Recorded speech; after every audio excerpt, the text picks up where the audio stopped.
We were approached by Arnos Vale Cemetery saying that they would really like to do a project about the World War I. It's of a lot of significance to Arnos Vale Cemetery, not just because we have servicemen and a few women here who gave their lives during that time, but also we have the population of Bristol who lived through that period and also are at rest here after that.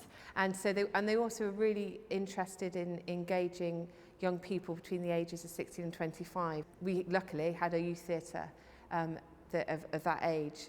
So we recruited a number of our existing volunteers and some new ones to go through our historic records, find people with interesting stories and do some biographical research. They would bring the material to me and I was sifting through masses of all these different characters and some photographed telegrams. I took it to the youth theatre. We got details and information about them, and through the details and information we put it into our own imaginations, and then we improvised it and acted it out, and then through that Ingrid, she put it all together, putting the details more right and stuff like that. But very much all of this is what we thought of on the nights going through it and planning all of this. So it's very much our own work, but putting their stories across to other people. I've been writing a column on the subject of women's rights and doing all I can to support the cause. I was even written about in a newspaper. So the audience arrive and they're met by two very enthusiastic history guides. I love history! History, it's amazing! Hello, ladies and gentlemen. They lead them up to Soldiers' Corner, where 200 soldiers are buried, and they perform and bring to life some of the stories of these soldiers. Robert Edwin Bush. My hospital helped to heal over 1,000 men during the war. The audience are then taken on a journey around Arnos Vale Cemetery to significant places around the cemetery where particular people are buried or their ashes are scattered, and each time there's short scenes which bring to life the stories of each of these characters. One of the things I've always found is most people have this tendency to think of historical people as fictional characters, like almost. But when you actually hear where they're actually buried, it really grounds you with a sense of realism of this actually happened, this was actually what was there. Ultimately, Arnos Vale is a place of remembrance and of respect for the dead who are at rest here.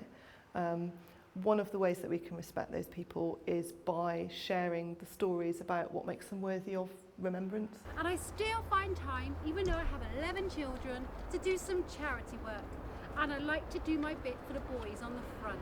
One of the things one of the young people said to me just last week is they said when you learn about the Great War, when you learn about World War I, it's lots of numbers, it's lots of statistics, and it means nothing. It's like hundreds of thousands of men died.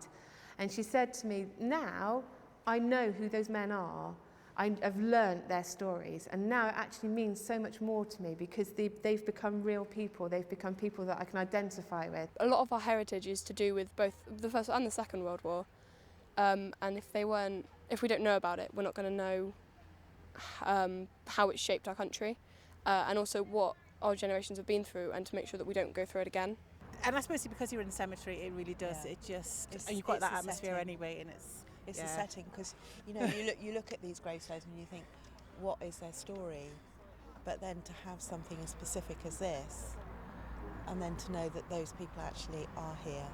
I thought it was a wonderful performance, really poignant and moving, but also touches of comedy and excitement. I think it really brought home that a lot of the people who went and died or were involved in the First World War were very young. It really is bringing history to life. This is about people's direct heritage in their own area where they live. It's a way of bringing it alive for people, helping them to fix it in their memories, to make comparisons with their own lives today. But these more ephemeral things, it's very hard for them to be captured. It's very powerful. George Henry Ball, I was presented with a medal for my courageous actions tunnelling during 3 years of the war. Kate Underwood. I treated every patient as if they were my own brother whilst working in the Beaufort War Hospital. Harry Blanchard Wood. I was awarded the Victoria Cross for my bravery during the war.